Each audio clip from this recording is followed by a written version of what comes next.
Hello, welcome to ESF Connected. I'm Kate Walker.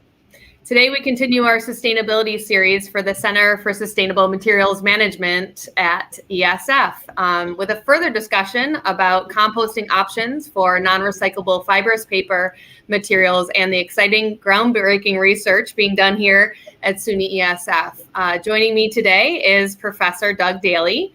Doug is an associate professor in the Environmental Resources Engineering program, and he is also a 1982 graduate of ESF. Doug, we're so glad that you could be joining us here today on ESF Connected, and we're delighted to see what you have to present to us today. Without further ado, Doug, do you want to share your presentation?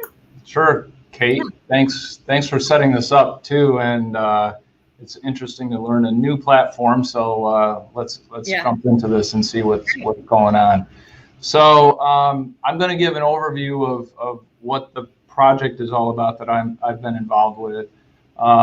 Just a really quick little introduction of how I got started in it, but just so the audience knows, we're in our second year of the aspect of my project that's being conducted under the Center for Sustainable Materials Management.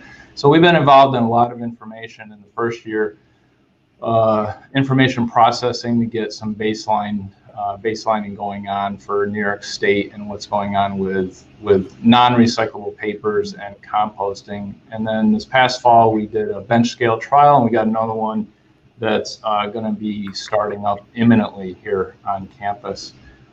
So I'll give some overviews of that. So one of the fun things for me, and hopefully some of my ERE alumni are tuned into this, is that in 2017 in one of my classes, we did a class project where we looked at composting paper on campus along with some food waste.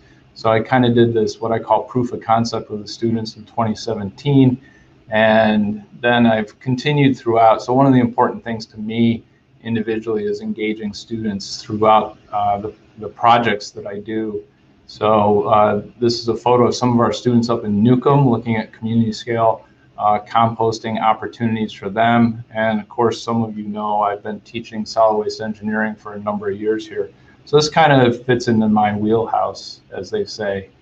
And of course, we got to remember composting is fun, and getting students involved is terrific. And a couple of my former students I'm working with on a regular basis at DEC, and I've also got a couple that are continuing as graduate assistants on this project. So, and they got started largely because of these types of projects, and they got excited about it. And so that's what I want to convey throughout today is that there's opportunities and there's challenges associated with composting and looking at things in the future. So I just want to talk about what our project objectives are for just a second so we can set the stage. And really what the funding for this project is coming from DEC, New York State Department of Environmental Conservation.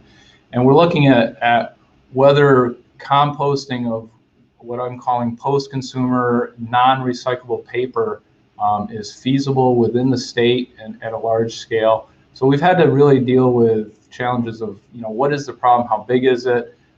Where in New York State is it a problem? Like, what's the extent across New York State? Also, what do we mean when we talk about non-recyclable paper? What are the characteristics of that paper, and is it amenable to composting? And then, of course, we got to consider what the concerns are for the current and future owners and operators of composting facilities. So we're conducting some pilot and demonstration scale research over the next few years. And my personal objective is to see if we can't develop some new approaches that brings composting science forward into the 2020s. A lot of it is rooted in research that was done in the 1990s. And so we're looking at some innovative approaches to see if we can incorporate papers into composting processes. A big part of this is also to improve capacity, and we want to make sure, of course, that it's cost effective and sustainable. And the main objective here is to increase diversion of non-recyclable papers or non-marketable papers away from land disposal. Keep this stuff out of the landfills. And so that's a big part of what we're doing. And then, of course, keep it local, buy local, shop local, eat local. So this makes sense too, is paper is an organic source, so let's see if we can't keep it local and use it for land reclamation and other types of projects within New York State.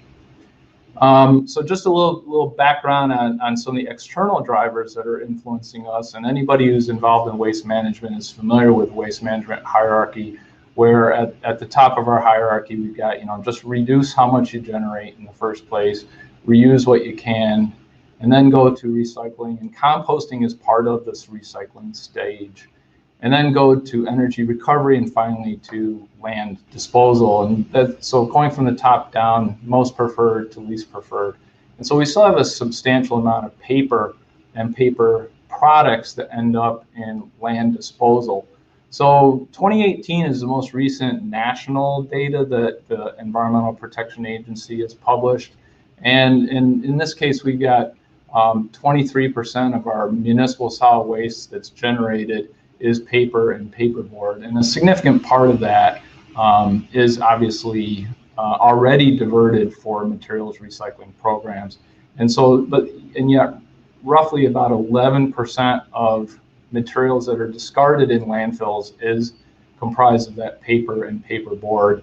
And food waste remains a significant portion of the landfill materials. So those are opportunities. These are materials that we can divert from landfills. And one of the reasons we want to divert them from the landfills, besides the, upfront cost of landfill design and construction, and the fact that we've got, fewer landfills available to us, is this idea of greenhouse gas emissions. So this ties also into New York State's goals and programming for reducing greenhouse gas emissions from landfills. And recycling and composting can work hand in glove. And so this is results from a life cycle analysis. So it was done, basically 20 years ago, where obviously recycling paper is preferred. And so that's the vertical white bar here. And what this shows on the vertical axis is greenhouse gas emissions per ton of paper. And that's by greenhouse gas emissions, that's carbon dioxide equivalents. And so, no other waste treatment, we're looking at about 5,000 kilograms per ton of paper in terms of greenhouse gas emissions. But if we add in here, and the third bar over is the one that I'm interested in showing you, is that if you add in composting, if you just compost 25% of that material, you're going to be able to divert more greenhouse gases. A big part of that is that when you put carbon-bearing materials into landfills, you're generating methane, and methane is a very potent greenhouse gas. And so what we want to do is keep that carbon out of the landfill to begin with, and if we can capture that in composting, then we're seeing a net benefit from that. And for those people who think, well, why don't we just incinerate and do energy recovery? One of the challenges, of course, with incineration, we don't have a lot of new waste-to-energy facilities in New York State. And the capital cost and the lifespan of those facilities is pretty large compared to composting facilities, which can be done at a very local scale or very community-based scale. And so this is something that's accessible. Composting is something that's accessible to small communities. So I'm gonna, before you dive in there, just to make sure that we understand that point. So you're saying recycling is certainly preferred. We know that we want the recycling rate for paper, and it is fairly high here in New York State, but to your slide before, 20% around is still being landfilled. So are you going to touch a little bit about why, and we know why, right? I guess I'll answer my own question, which is what is showing up in the landfill when we look at what that is. It's due to contamination or folks not recycling it at home. Are there any other areas or reasons why this paper is showing up in the landfill outside of an individual choosing not to recycle it or contamination? Coming up. I love it. Coming up. Stay tuned. All right. Great. I love it. So this is what most of us are familiar with in terms of curbside recycling, municipal recycling programs. So materials recovery facilities, recycling handling facilities in New York State commonly handle these materials. So magazines, brown craft paper, where's my prop? right? Brown craft paper, like your shopping bags. What's called old corrugated containers, that is the cardboard boxes, unsorted office paper, mixed papers, and other types of sorted residential papers. All those are pretty common in the material stream already. The numbers that follow each of these, this OT number, that's called outthrows. And so there's a national organization, the Institute of Scrap Recycling Industries, that sets specifications and sets standards for the quality of the material that's going to go to market and that meets these particular categories. And so OT, outthrows, for magazines has to be less than 3% by weight. And so that's what all those percentages mean. And those are pretty tight standards. Mixed paper, 3%, and sorted papers, 3%. And then I threw this one on here, prohibited materials, and less than 2%. So there's a lot of specifications in the marketplace that says if you're going to sell this type of material, the industry needs to know that you've met these specs. And so that's one of the challenges, is meeting specifications. So if you're off, if your magazines have greater than 3% outthrows, for example, that's considered non-marketable as magazines, and potentially is what we can also say is not recyclable. So it might have gone into a blue bin in the first place, but then because of processing problems, it turns out that it doesn't meet market spec, can't be sold, and so now you've got a few tons of material sitting around that at present it's going to end up at a waste energy facility or at a landfill facility. So that's been one of the challenges. So rightfully so, people will say, well, why don't you just recycle everything?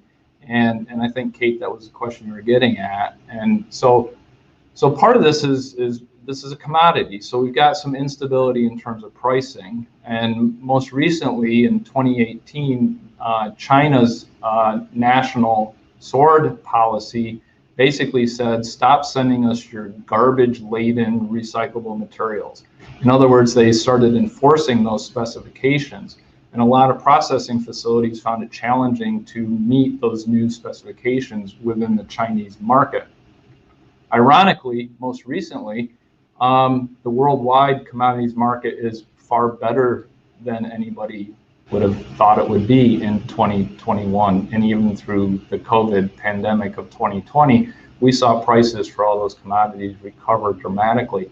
So but you've had to find new markets someplace else in the globe to send your materials. In the meantime, we in the United States and in North America have started to put mill capacity online that can handle some of these types of materials. So in other words, taking control of our own destinies. So market instability is one challenge for finding a place to send your recyclables. The other is the quality. So if your processing is not good, you can get different kinds of low-grade fibers. You also get a lot of inks and dyes on paper that need to be removed if you're going to be processing it at a particular mill, and so that's an expense operation. And the two big things really are the moisture and the cross-contamination during both collection or processing of the materials that could potentially cause a material to be not marketable, or in other words, it ends up being not recyclable. And then there's also the kind of inconsistencies across, in particular, we'll just talk about New York State, that a lot of municipalities have different messages about what's recyclable and what's not recyclable. So the center just put out on Earth Day Recycle Right New York website, so we'll give a little plug there, that if you don't know if it's recyclable, you can go check out Recycle Right New York and find out. And the most common thing is everybody's always like, pizza boxes, are pizza boxes recyclable? And there's still municipalities that say no because of food contamination. There's others that say yes, maybe they're a little bit more advanced in their thinking. And then West Rock, right here in the Syracuse area, has a mill, and so they made this grease and cheese study that is literally the name of it, and they took a look at, are pizza boxes recyclable? And yes, there is no significant technical reason to prohibit post-consumer pizza boxes from the recycling stream for pizza boxes. They can handle a certain amount of grease and cheese. So that's one reason that's not all paper gets recycled is because of this cross-contamination. Gotcha. Thank you. And before you move forward, I just want to make one other point on the Recycle Right New York campaign.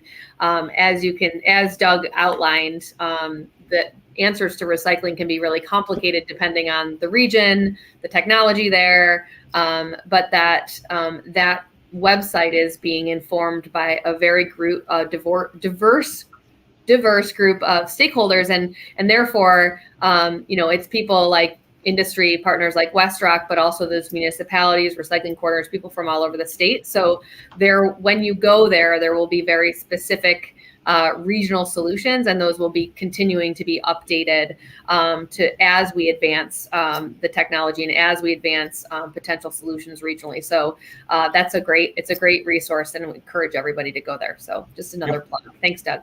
Another good plug. Yeah. So for our project, we had to start off with this, kind of coming to grips with what's considered non-recyclable papers. And so working with DEC, we've identified things that are fairly common paper products that are not presently being put into blue bins or be considered recyclable. So common things like tissues, napkins, towels, food service containers. So, especially under COVID, a lot more of these have shown up in my house than ever before. And these have coatings, plus they also have that little wire thing on there.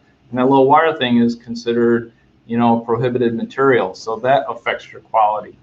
All right. And then there's packaging, in particular wet strength packaging, the stuff that's kind of coated, plastic film laminated. So I brought in like this from my freezer. It's wet strength. It's got coatings on it so it doesn't fall apart. But that presents a challenge for recyclers to get those coatings off from it. And it's a challenge for composting too. These are, I had to put a science term in here once in a while. So these are hydrophobic, phobic meaning fear of, and hydro meaning water. So they don't like water, but in order to break it down in the composting system, we got to get water integrated into the system. There's other types of things that are not technically recyclable called molded pulp goods. And the most common one that residents are most familiar with would be egg cartons, are not considered to be recyclable materials. And the same type of material is used for fruit packing. And my colleagues over at WestRock said that, when apples, pears, those kinds of things are shipped from orchards, they're put in these little molded, colorful packaging. And that dye that's in there ends up staining their recycled paper, so they don't like it, or they can only take a little bit of it. So there's other things like florist pots. We've seen that. Product packaging like electronics, that come and they've got those pressed what appears to be like cardboard like products. Those things are fantastic opportunity for composting.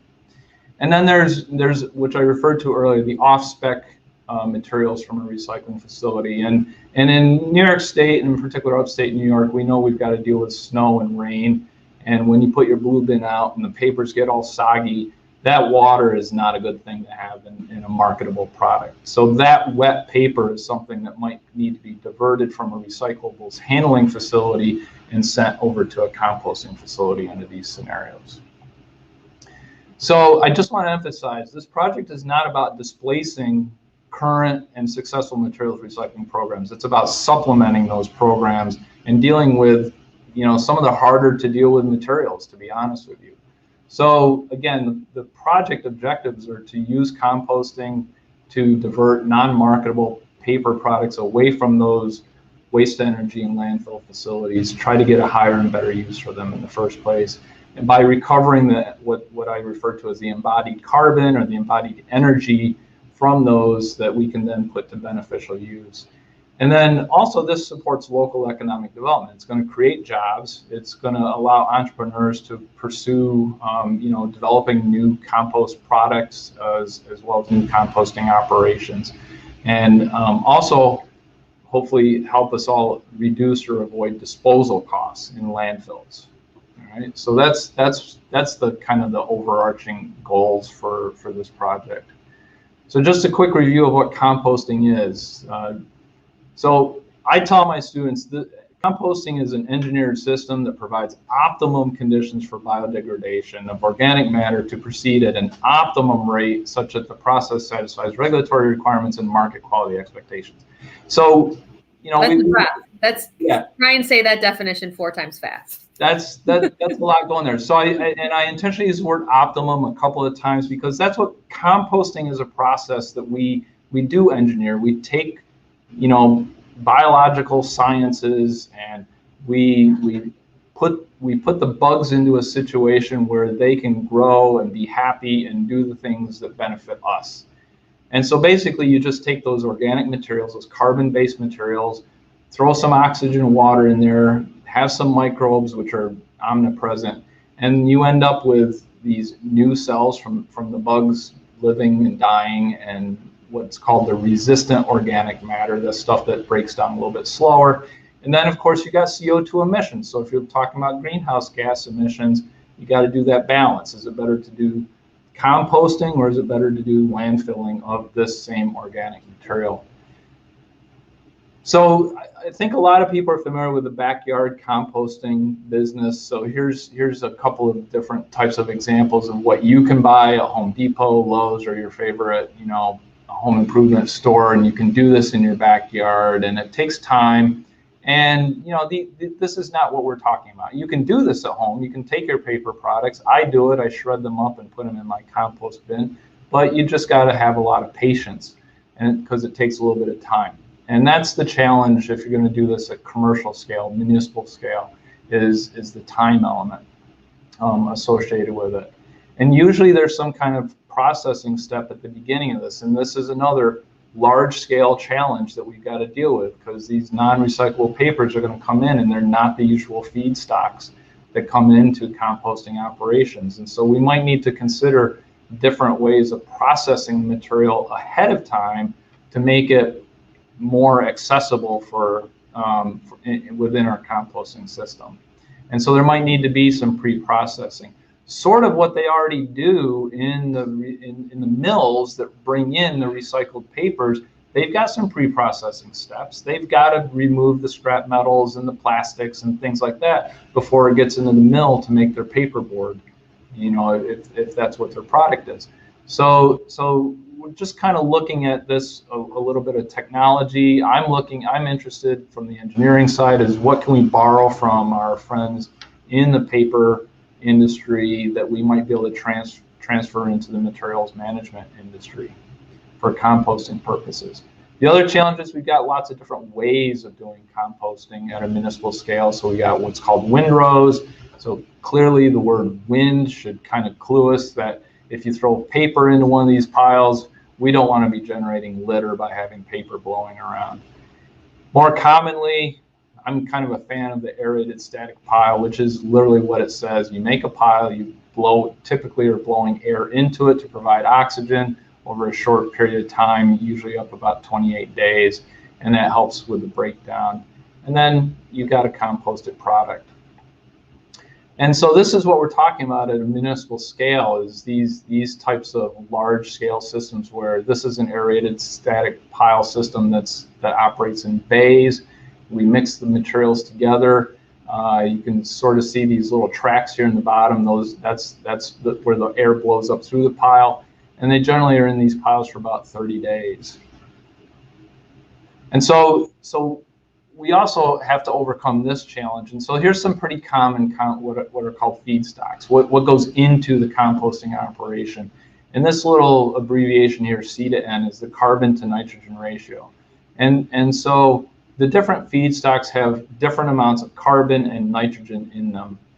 And newspaper is just one example of a paper product. Obviously, it's recyclable. But again, if it's wet and it can't be recycled, it makes for a good feedstock in that it's got plenty of carbon available. The challenge, though, is that it doesn't have much nitrogen available, and microbes need both in order to thrive.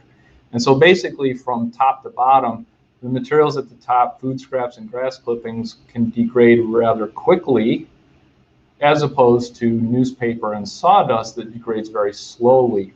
And when we start thinking, again, municipal commercial operations, time is money. And so the longer something sits in a pile, the longer period of time before you can get it out there to generate revenues, as the case might be, or you've got increased costs associated with the composting. The sweet spot that we want to be at is this ratio of about 25 to 1.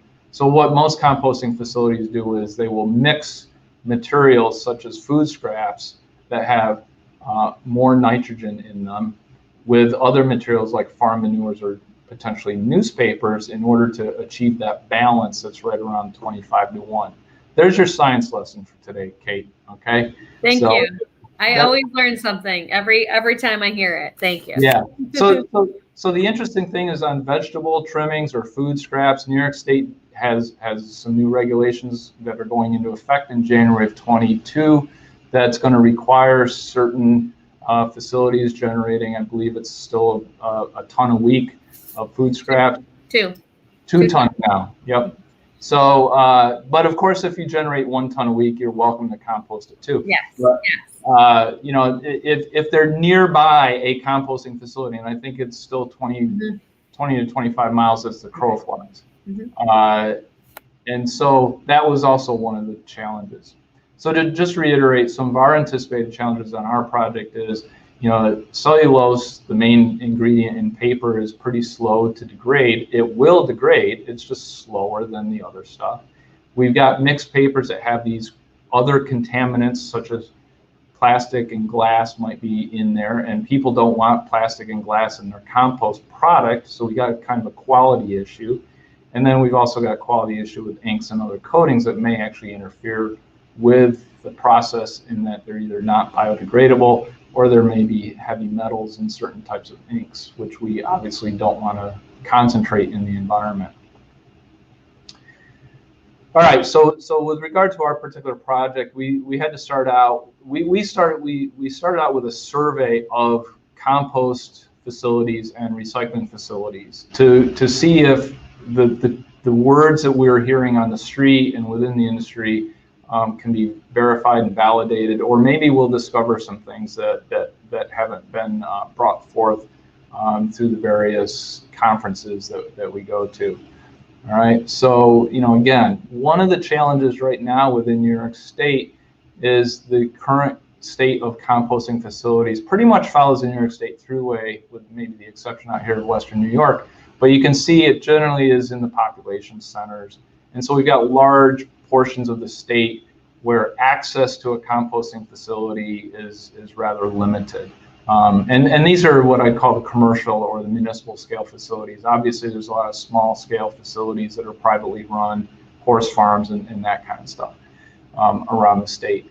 And so, you know, if we're really going to be looking at diverting paper, you know, that's not recyclable or not marketable, we got to understand where our market is. And so right now it seems to be pretty much around the population centers, and there's no surprise there. But it also identifies that there's opportunity for a great amount of development of these facilities across the state, and that's one of the objectives as well. So we did our survey, just as I say, to validate, you know, are we on the right track? So we asked some of the recycling facilities, what are some of the common reasons why you would consider paper to be a waste that comes into your facility or is processed, but you can't market? And by far the big ones, the majority of responses were related to food residue, moisture, and coatings. So that validates what, you know, kind of the literature says and what the conversations at the conferences have been saying. We were trying to get at a willingness to adapt, or rather adopt, innovative approaches, such as incorporating paper into your compost stream. So we asked some of these open-ended questions, like, you know, I'm willing to add a processing step to my facility to incorporate waste paper. And, you know, now these were asked of composting facilities, and, you know, by and large, no, they disagreed with that statement. They don't want to do that kind of thing. However, they are financially motivated to invest, okay, and they're motivated to expand their facility. They just aren't really interested in adding new operations that incorporate waste paper. So there's a lot of negative response, basically, is the takeaway here to the idea of incorporating waste paper as a feedstock. And so the next part of our project, you know, is going to be following up with these people and finding out what's it going to take to overcome some of these, negative, I'll call them perceptions or negative responses to these questions. We also asked, so part of the follow-up on that particular question was, well, what are you concerned about, so we can address that? And so again, the effect on the end quality, or the quality of the end product, was by far their biggest concern. Like, we've got a good product, we don't want to put something in now that's going to adversely affect the quality of our product. And handling and storage is obviously a big issue. We can help out with the quality question. That's one of the big things that this research project is going to be taking a look at, is what effect is there on the quality. And by far the biggest concern they had was this cross-contamination, coatings, and the contaminant of the past couple of years is these PFAS or PFOSs, these fire retardant, very stable organic compounds. And a large part of that is people don't know if it's even in the waste stream to start with, if it's in the paper stream to start with. All right, so that's our survey. Kate, you got a question? No, I was just thinking. Sorry. Okay. I wasn't raising my hand. I would have just chimed right in. No, that's okay. And if anybody out there has questions, apparently someplace on here there's a place where you can submit a question, right? So yeah, you beat me to it. Yeah. Okay. There, right. You can certainly just click on the question link right there, and we'll be able to chime in with your question for Doug. Okay, so that was the survey, and that pretty much we executed that pretty much during COVID. Everything from now on is going to use COVID as a baseline, I think. COVID shutdown was our survey. We could still do that online. Our research trial, well, we did manage to execute this during COVID as well. So we started the planning for this pre-COVID, and then COVID came along, so it took a little while to get this thing underway. But I, with my graduate students, executed a research trial of seeing what effect, first off, whether we could incorporate paper of some type into a small-scale composting process, and what effect that might have on the quality and the rate of composting. And so I'm just going to walk you through really quick. We got some willow chips from our willow biomass program at SUNY ESF. It was already processed down to a nice size for us. This provides the bulk to the compost feedstocks. And then we, working with Wegmans, who is a willing and able and quite capable partner, and very, very willing to deal with sustainability within Wegmans. Yes, that's a plug for Wegmans, but it was fun working with them on this. And so we were able to go out to our local Wegmans, picked up 20 or so bins of their food waste. And so here's some examples of what food waste looks like from a retail grocery operation. And yes, we had to depackage all of this by hand. We did not feed, obviously, we did not want to feed the plastics into our composting process. So we processed it, for better, for worse. We ran it through like a little backyard chipper shredder type of thing, and we ended up with buckets of really interesting colored goo. That was our food waste that was processed down, and we blended that with the wood chips. And then we decided to use clean corrugated cardboard as opposed to a recycled paper. So I call this baseline because we wanted to see, we wanted to deal with something that we knew we could break down, and we wanted clean material.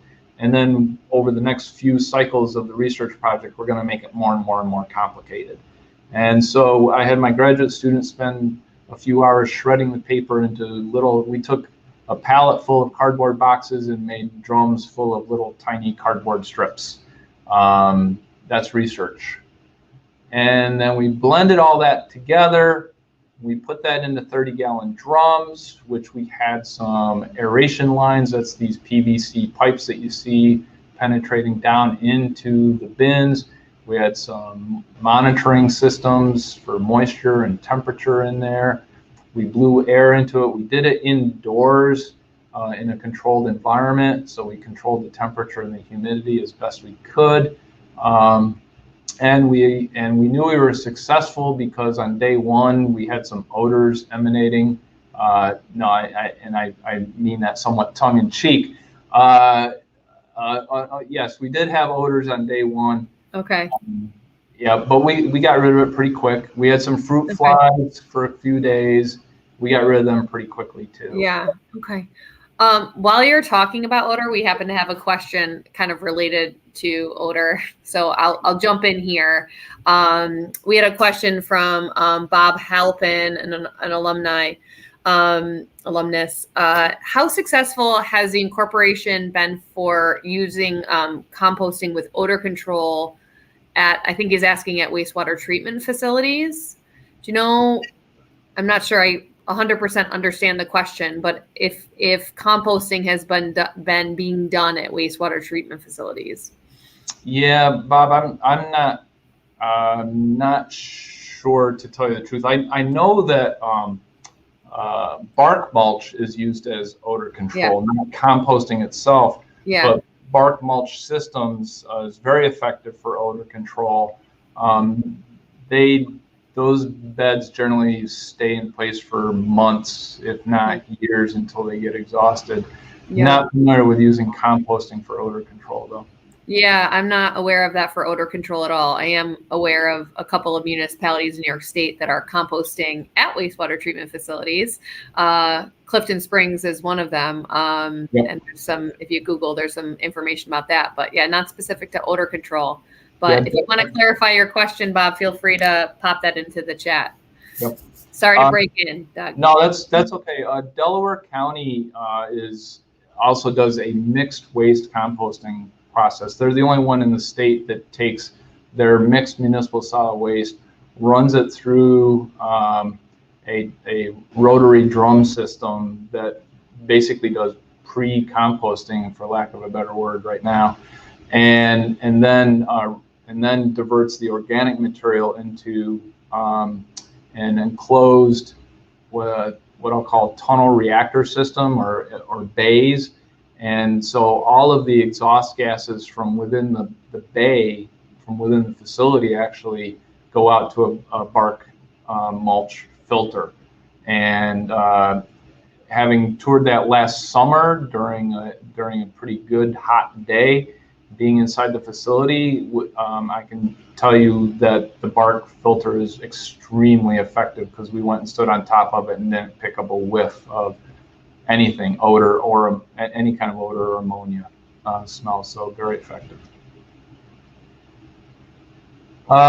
So COVID protocols in effect for screening process. So these are my two graduate research assistants. So we screened the compost at the end of 90 days of composting and maturation. And then we did, all the usual fun laboratory analysis on them to characterize what we saw. And of course we had controls and a few other things going on. So what are those few other things? So we checked out, like, how effective was composting without any cardboard being added, and then we added increasing amounts of cardboard. We have replications of all these. And then one of the innovations was to add a surfactant, which in the right dose has shown through literature to actually increase the rate of biodegradation. Mm-hmm. So no composting facility right now is using surfactants to enhance biodegradation. So what we wanted to see was what effect that this surfactant would have, and would it help to compost this paper product that is this corrugated in this case. And what we measured was CO2 emissions as an indicator of the rate of decomposition or the rate of degradation throughout the period. And of course, we can also come up with a total emissions.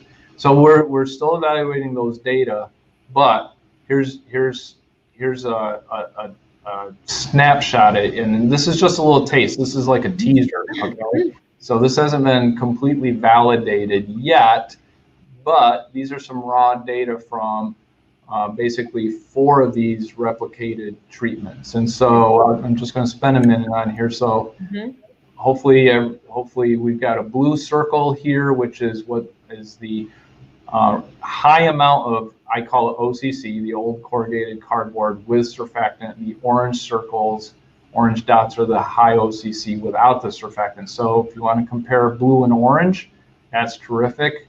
And then you can compare the triangle and the square to, these are the controls. These don't have any corrugated cardboard added to them. So what we had was just wood chips and food waste blended together. And so, of course, we're expecting full degradation of the food waste and partial degradation of the wood chips. Mm-hmm. And again, the triangles don't have surfactant, that's without surfactant, and the squares have surfactant added to it. So what we, researchy wise, the null hypothesis is you don't see any effect of adding the surfactant or of adding the corrugated cardboard. And that's why I say we're still doing all the statistical analyses here. But if we fit curves to these things, because there's a lot of scatter, and you can see a lot of scatter in the first 10 days, which is to be expected when you first mix all this stuff together. It's kind of an unstable type of mixture. The biological system is just starting to get ramped up, so some are going to be ramping up a little faster than others. Mm-hmm.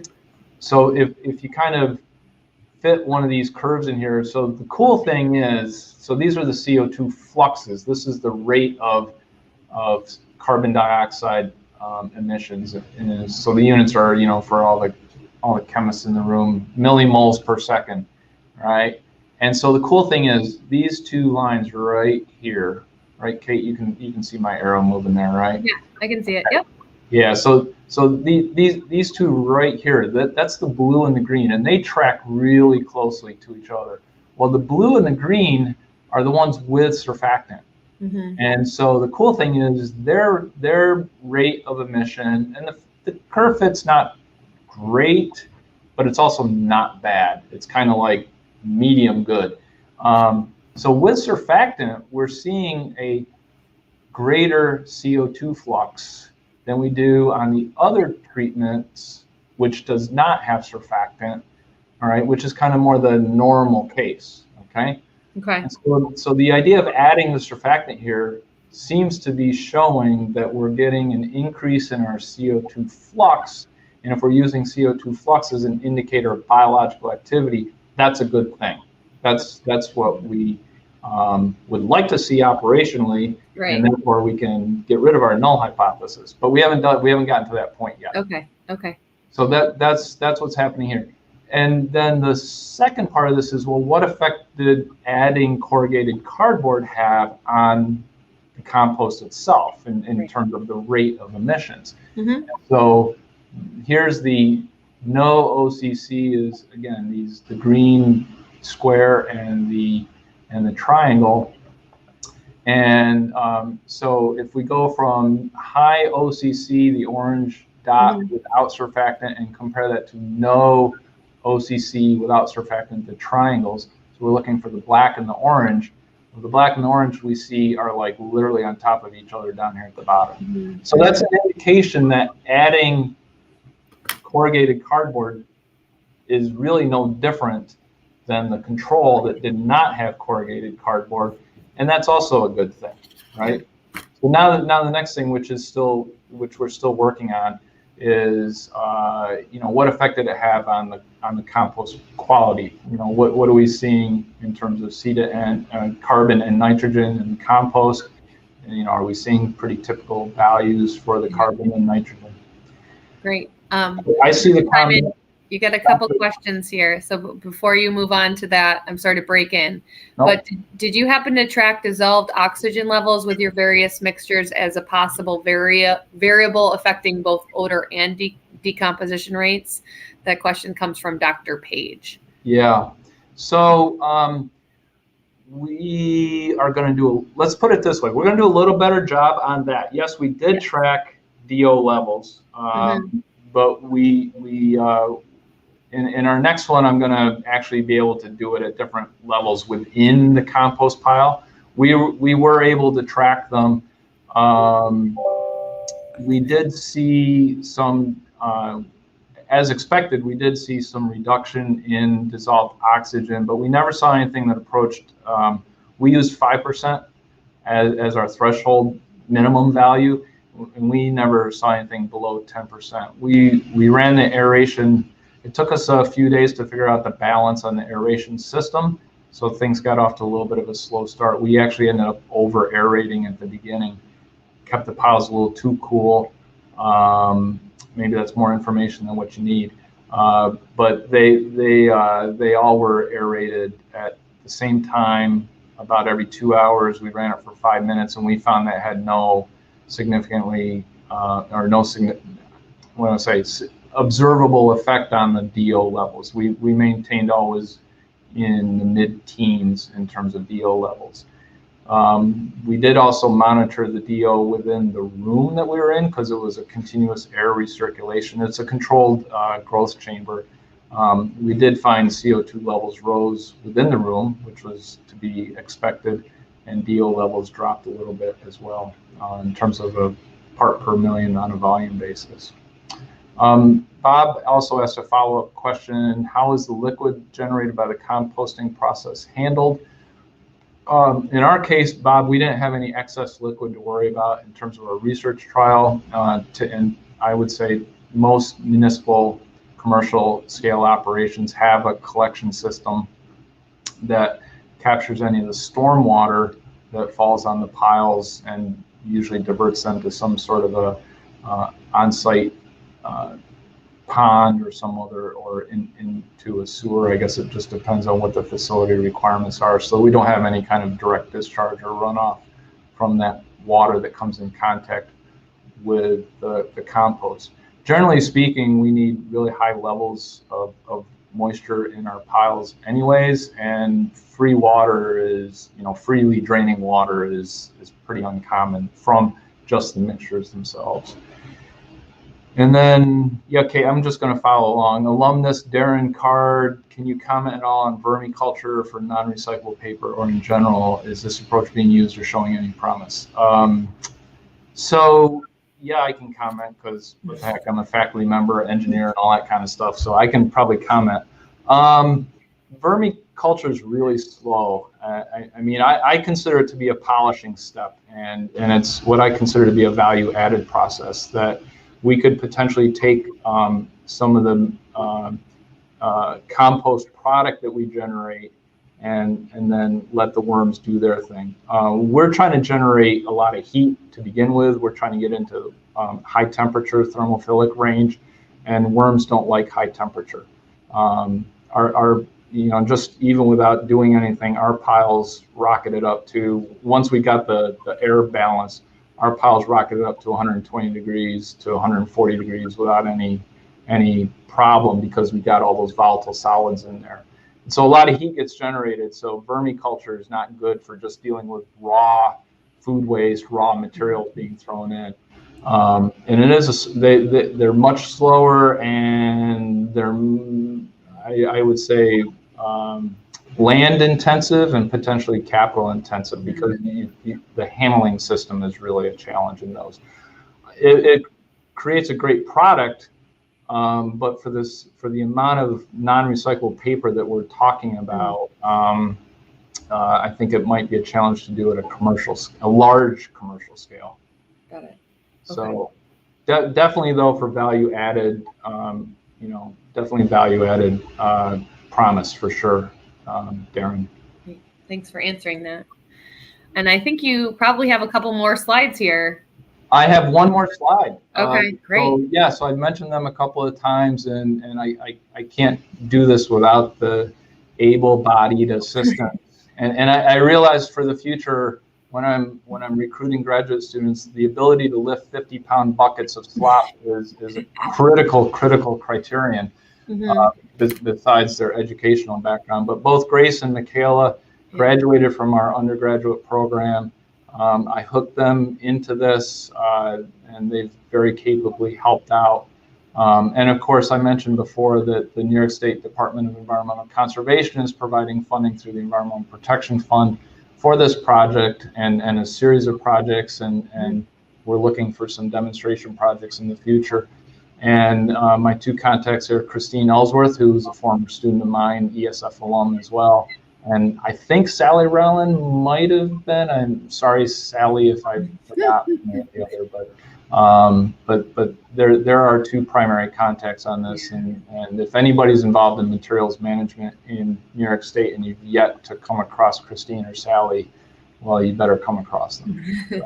Yeah, certainly. It's been incredible to have those connections at DEC that are providing and offering so much support to the development of this research. And as you mentioned, Doug, the funding that came through the EPF, $5.75 million, is critical to both this research and the campaign, as we referenced earlier in the presentation.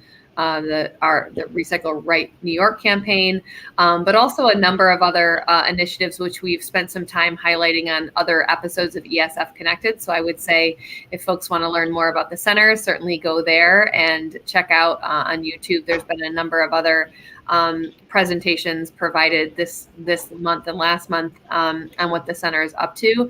I did want to just kind of take note too of what you mentioned in the beginning of this presentation about the opportunities for students. So not only do these students that you're helping along on this project have access to DEC and get to work with government and have this incredible research experience and hands-on, whether they are lifting heavy buckets or, probably getting dirty a little bit, but they're also engaging with the community in a really unique and special way. And particularly as we move into kind of a safer place with post-COVID, to be able to be out in the community. So it's an incredible opportunity, not only that the center is providing this for the students, but then the number of, and you referenced this in the beginning, Doug, the number of opportunities that are now there for students that graduate from ESF or graduate with this type of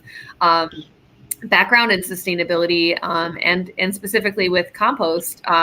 This is a huge challenge, and there's an incredible opportunity to do this work, whether it be with our DEC partners, and work at DEC, or if it's within industry or other government agencies or across the state. So really incredible opportunity for students to get dirty, to get their hands dirty, but also to have a viable and very successful career once they leave.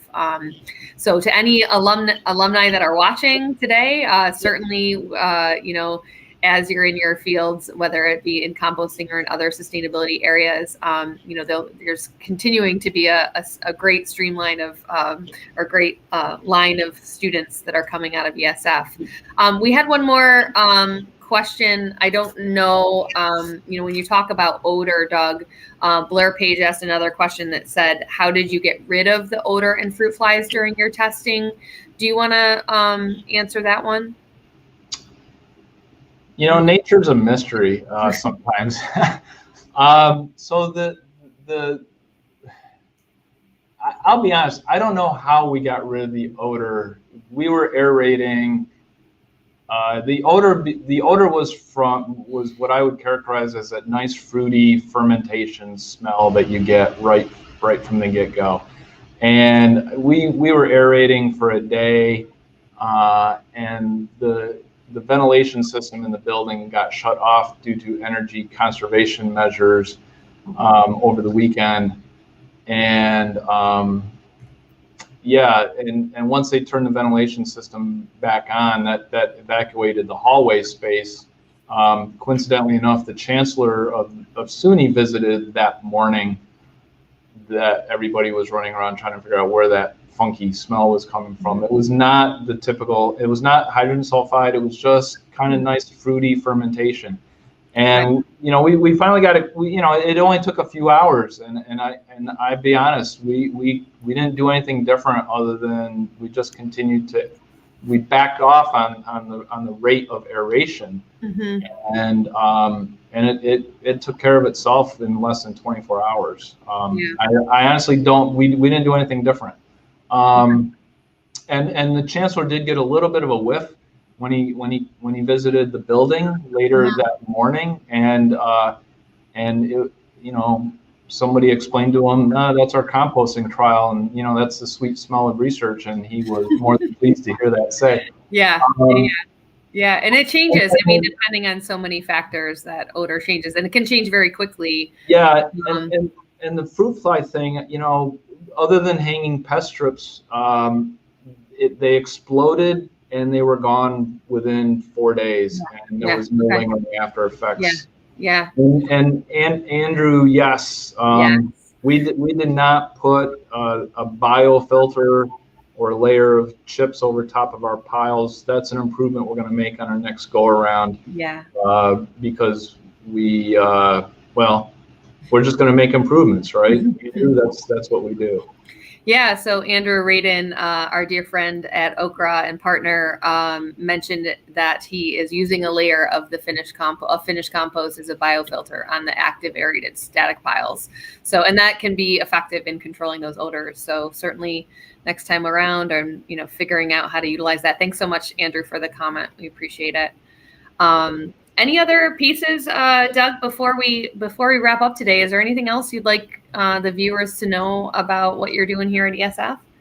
You've got a whole 4 minutes. I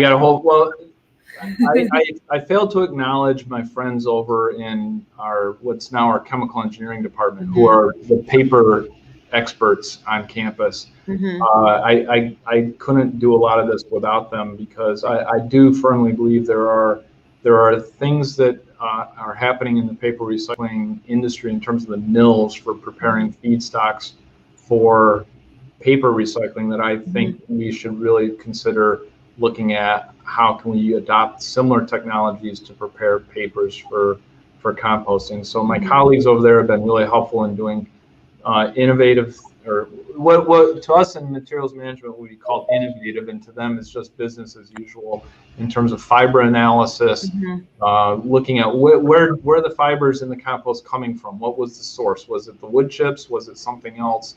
So that's been very, very helpful. And of course, our colleagues across the street at SU's Center for Sustainable Community Solutions, helping out with their expertise in surveying and that kind of stuff, and the Recycle Right campaign as well. So I want to acknowledge them. I'll just say, I guess the other lesson for me is, we made do. I'll put it that way. We don't have a big facility where we can go do composting on a large scale. So I use these controlled environment chambers inside of a building. So I guess my advice to anybody out there is really, really think hard about whether you want to compost inside of a building that's an occupied space with offices. So it might be a little challenging. They haven't kicked me off campus yet, but I'll keep working on it. Well, and certainly as we grow, and Doug, you made reference to this in the demonstration sites, that this research is not while it may be being done in the bubble of our campus right now, that is not the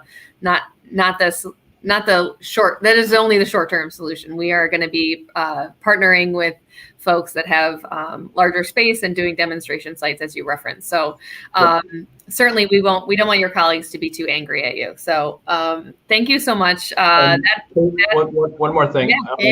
My contact information was on the acknowledgement slide, or my email was there. So maybe Jennifer can put it back up. There it is. Yep. So anyone that wants to contact Doug, his email is there. And certainly we will have a website up soon enough for the center as well. But anyone that wants to kind of learn more about this incredible research that Professor Doug Daley is doing, certainly email him after the show. And we appreciate all the folks that have been watching and sending in questions. And we hope you've enjoyed it today. So for Doug, thank you very much for joining us and spending an hour with us. And thank you to the Alumni Association for hosting another one of these great events. I am Kate Walker, and thank you so much for all of your time, and we'll hope to see you again soon. Thanks, Kate. See you later. Doug.